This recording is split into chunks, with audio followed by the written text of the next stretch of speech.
So, what if I told you that your handwriting could be a secret superpower? Today, we are diving deep into the world of handwriting analysis to figure out how the way you loop your G's or cross your T's, well, it reveals a whole lot more about you than you could ever imagine. Believe it or not, knowing a little bit about handwriting analysis is one of the best icebreakers you can possibly have.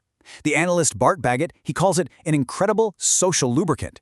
Get this, one of his students actually got a bartender's phone number just by analyzing her handwriting at a hotel bar. It is an amazing tool for instant connection. All right, so let's start right there with its power as a social tool.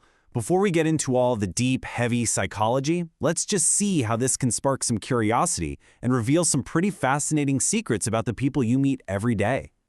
And the method? It's ridiculously simple. You just mention, hey, I'm learning about handwriting analysis, and then you offer to do a quick, fun analysis. People are almost always fascinated to learn something about themselves. It's just a simple, disarming way to start a real conversation with pretty much anyone. But look, handwriting analysis is way more than just a party trick. It can also throw some really deep psychological puzzles our way. So next, we're going to explore a mystery that really challenges our entire definition of what success is even supposed to look like. So this puzzle, it comes from an experienced analyst named Jean Hicks. She brought a handwriting sample to a class one day that just had her completely stumped. See, on paper, the writer was an absolute superstar, but his handwriting, it was telling a completely different story. And this is where it gets really interesting. On one hand, you've got this 37-year-old engineer with a killer resume. We're talking a global expert in his field, a total rock star. But his handwriting? Well, the analyst described it as wobbly. It looked so unpracticed, it was almost like he'd forgotten how to write in cursive. And the big question hanging in the air was, what am I missing?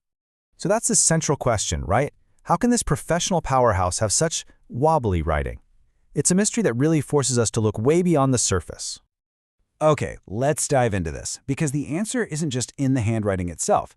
Turns out, it's in our own hidden biases and all these assumptions we have about what success is supposed to look like. The experts in our source material, they broke this mystery down into three key parts.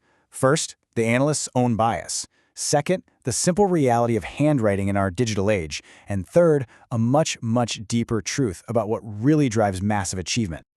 So let's start with bias. The analyst, she expected successful people to have these pointy M's and N's, which we often associate with strategic, quick thinking. But as Bart Baggett points out, while some strategic thinkers have these pointy letters, almost all the high school valedictorians he's ever analyzed have rounded M's and N's, which points to a more methodical, academic mind. So our idea of successful writing is often just a projection of what we think success is. Okay, the second clue is what Baggett calls the wobbly bicycle syndrome, and it makes perfect sense. If you haven't ridden a bike in years, you're going to be wobbly at first, right? It's the exact same thing with cursive for a lot of people under 40. They just don't do it. So the engineer's wobbly writing wasn't a sign of a wobbly mind, it was just a sign of being out of practice. And now for the third point, and this one is crucial. We tend to assume success comes from all these positive traits, like high self-esteem. But the real engines of achievement, they can be these darker, more powerful forces. That feeling of I'm not good enough, combined with a desperate need for approval, that can be an unbelievable fuel for success. And here's the key. A specific trait was found in the engineer's handwriting called self-castigation. Basically, his lower zone loops, like in his Y's and G's, they turn back toward the past. This indicates a mind that's dwelling on guilt or that feeling of I'm not good enough. So his immense success, it might actually be a direct reaction to this internal struggle, this powerful drive to overcome some kind of past pain. So, the engineer's story shows us that a single personality can have these hidden, contradictory drivers. And that idea, it just cracks open an even bigger question. Can our handwriting actually show different versions of ourselves coexisting at the same time? I mean, really think about it. Is it even possible for one person to have wildly different handwriting styles? Well, the answer is a definite yes, and it tells us something really profound about who we are. So let me introduce you to Bonnie. She's a mental health therapist from the source material, and she submitted handwriting samples that showed three totally distinct styles. One is her formal, constricted, good girl cursive. But the others? They're expansive, they're free-flowing, they take up the whole page, what one analyst called her dance on the beach naked side. And they are all her, just different states of being.